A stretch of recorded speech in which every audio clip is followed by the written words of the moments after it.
Okay, so you are currently looking at the whole pile of physical stuff that I have that fall under the science fiction genre, right? And I mean, some of these can be kind of debatable, right? Like Shy is technically a superhero series, so it's not necessarily scientific, but I broadly think that sci-fi includes superheroes, or superheroes broadly fall under the arena that is science fiction, right? Some of them are obviously fantasy, but I mean, when you think of the big ones, right? Iron Man is a dude in a suit. Superman is an alien. Like those guys, Spider-Man was bit by a radioactive spider, right? Like that is ultimately a science fiction origin, right? And so I think, broadly speaking, I would consider superheroes to be a science fiction subgenre. And so that's why I included it here, right? So now I'm looking at this giant fucking pile of shit and realizing I can't read all of this in a month. I could try, and I mean, I wouldn't necessarily think I would succeed, right? So I need to cut it down a bit, and I don't really know what to do about that, how to go about it, right? But I wanted to show you guys what I'm dealing with right now. And when I figure it out, I'll make the rest of this video where I show you what I actually decided to pick for this month, right? So yeah, I'll see you guys in just a sec. Hey guys, so I thought about it, and I think that the name of the game is not really decision making and, structuring, but rather prioritization, right? So I need to look at all of the stuff that I have and prioritize what I want to read out of it. And there's a few ways that I could do this, right? I'm not going to spend most of the month here in Dallas. I'm going to go down to Houston to visit my family. And then at the end of the month, I think I'm going to end up going down to Mexico, which is good because I will be able to go down to Mexico, and that'll be nice to see my family. The reason why I'm going is because my grandfather is having some health problems, and it's better to go visit him right now while he's still, cognizant, than wait, a few months or 6 years or years, and then have to deal with the fact that we never got to see him before he passed away, right? So I think it's probably the best that we go visit him now. And my parents agreed, so we're gonna go see him, and that's why I have to go to Mexico, right? So I don't think I'll really be reading that, those first couple days, or the last couple days of May and the first couple days of June while I'll be there. But I will be reading throughout most of the time that I'm going to be visiting my parents, right?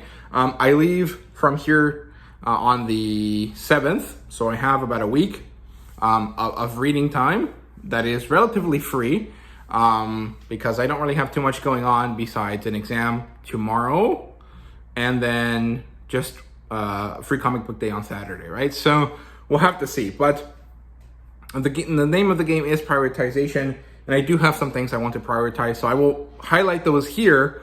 But the TBR in general is everything that I showed you at the beginning of the video, right? So my priorities kind of lie in things that I've been gifted within the last year, right? So first of all, Ultra Mega, my sister got me this last year, or my mom did. I can't remember.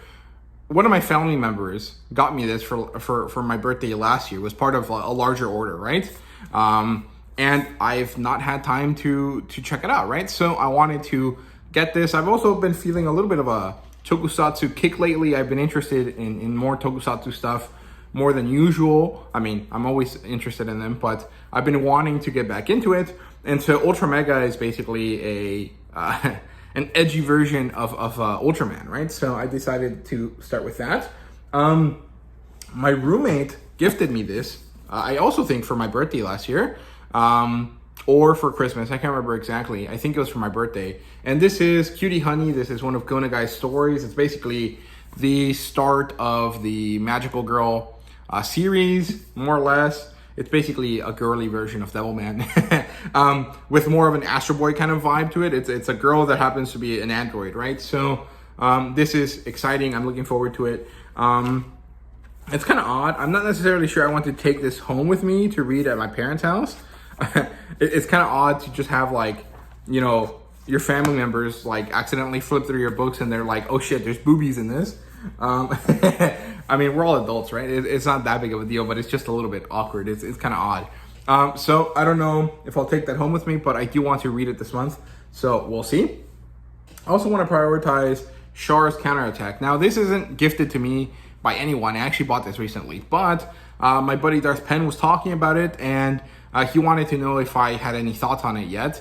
I told him no, because I haven't read it. And so he was mentioning that basically no one has made a video talking about this series, right? So I thought that that was a good idea to kind of push through, to follow through with. And so I want to read this so I can get a video out so I can tell him my thoughts on it, but also because there's a market that is not, or like there's a niche that is not being covered by other manga tubers, right? So I thought I'd hop onto that. Then Dino Sanctuary number 4, I bought this last month, and the only reason I'm prioritizing it is because it's single volume, and I really love the story, so I thought it'd be a good idea to get on it, since it's a pretty easy read, right? Then I have Ghost in the Shell, the complete edition, and I got this last year. It was technically not a Christmas gift. My mom got it for me because it was on sale, but it wasn't necessarily like, this is for Christmas. It was just kind of like, hey, you've had this on our cart on Amazon forever. Do you want it? And I was like, yeah, I do. And so I got it for like 18 bucks or something, which is great because it's $55, right? So yeah, I want to read this. I really like the concept of Ghost in the Shell from my understanding of it, but I've never actually, watched any of the movies or any of the series or read any of it. So I really want to get into it, and I think it'd be a nice, interesting contrast to Cutie Honey, since it's kind of like at the core, the characters are pretty similar, right? Like they're these android characters, but the setting and the kind of way that they work is quite different, right? Like Ghost in the Shell is a much more military kind of thing, whereas Cutie Honey is more of a superhero type thing, right? I also wanted to read Alita, but I thought that since I recently got that, there really is no rush for me to, get to reading it quite quickly. And also I have a digital copy of the first volume, which is not exactly the same as what I have physically, but it's close enough that if I really felt like it, I could just read the digital version, and that might actually be helpful because that way I don't have to cart this book around from Dallas to Houston, and then from Houston potentially down to Mexico, right? So it'll just save me some effort, right? So I didn't really want to prioritize it. And then the other thing I want to prioritize is Valerian. This is a French-Belgian comic. This is quite classic, and it's pretty well known. And there's a movie about this. It was like made a few years ago. It was not very well liked, but the concept behind this is quite good, and it's also quite interesting. And I really want to check it out because I do want to get more into European comic books, and I've really not been that good at about doing that lately, right? I mean, I read a little bit of Asterix, and there's something else that I read. And I've been reading the Penthouse stuff, which also has French comics, but I've not really delved into the science fiction aspect of them, right? So that is why I want to get into Valerian, right? So yeah, the same can be said about Druna, but again, that one is like a sex-heavy type story, and so I don't feel like taking it home is the right thing to do, right? So I might read that here this month at the beginning before I go home, but I'm not really sure. Beyond that, I had a big stack of comics that I wanted to read. I had Saga 7, 8, 9, and I think I also have 10 digitally alongside the other 3 that I mentioned. So even though I'm not necessarily prioritizing them, I do feel like I might end up having to read them because I don't really want to lug, a shit ton of books with me everywhere I go, right? And books are maybe not that heavy, but they kind of stack up quite quickly if you take, 20 of them with you. And so that kind of leads me to the last thing I want to prioritize here, which is a series that I've basically owned completely for a while. I didn't get my hands on most of those books until December when my grandma came to visit when I graduated university. And that would be Adam the Beginning. And I need to turn around so I can grab the book, so I'll be back in just a sec. Okay, so I got the pile in my hands now, and I've already read the first 6 quite a few times, actually. I think I've read them twice at least. So I might not necessarily want to reread the first 6 volumes, but if I want to make a proper review about the series, even though it's not really complete yet, I do feel like I need to read those parts again. So what I'll probably end up doing is just skimming them, making sure that I understand what the hell happened through those issues, or maybe go back and rewatch my old reviews about them, and then I want to get into the rest of it, right? So at this point, I just want to show you the covers because I think they look really good, right? And the reason I'm picking this is because, one, I've had it for longer, and two, I really only want to read one Astro Boy based series at a time. And so even though I have less volumes of Pluto, I feel like the Pluto series makes a little bit more sense with more context, and I will more or less get that context from Adam the Beginning, right? Because even though it's not necessarily Astro Boy, it is kind of like the story that leads up to and then into Astro Boy, right? And so it'll make a little bit more sense, and I'll have more of an understanding of the characters in Pluto if I read this first, right? So I think that's better. And also, I really want to read Pluto all in one go. I think that's the best way to read that series, since it's short enough to do so. And I want to wait until I have them all to do so, right? So yeah, so here's Adam number 1. This is the titular character with this little kitty cat character that's he's friends with. Here's Adam number 2. This one is basically the main bad guy for the early story. Here's Adam number 3. This is an interesting character that shows up in this volume, who is not really an antagonist, but she's not really part of the hero characters either. Here's number 4. I can't remember what this guy does, but he is a combat robot of some sort. Here's number 5. This is the character that's created after Adam. So she's Adam's sister, essentially. And she happens to be quite powerful. And when they actually go do the robot battles or the robot racing, I can't remember what it's called, she's basically the main character of that part of the story. Here's number 6. I don't know who this is. I can't remember, but this reminds me a lot of some of the Real Steel characters, right? So, yeah.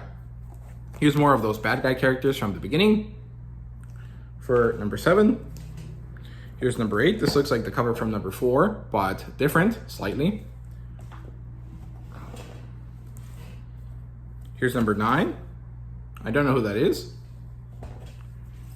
Here's number 10. This is the ultimate badass, bad guy, robot-looking dude, but I don't know who he is. Here's number 11. This one also reminds me of Real Steel. Here's number 12, the first, waifu robot that we get. Well, I mean, technically the one from cover 3 is also a waifu robot, but not really. Here's a very military-looking robot for number 13. Here's number 14 with more waifu robots, although they are mentioned at the beginning of the story. So they kind of finally make their debut in the covers. Number 15. This looks like an upgrade of number 10.